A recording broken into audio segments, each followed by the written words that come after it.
आईच्या हातात जी कला आहे ती मी तिच्याकडून हळूहळू शिकत आहे.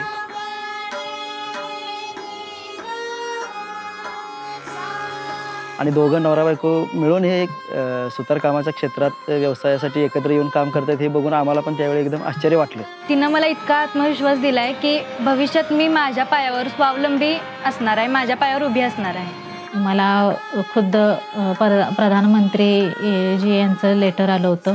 माझी आई आमच्यासाठी एक आदर्श आहे किंवा रोल मॉडेल आहे.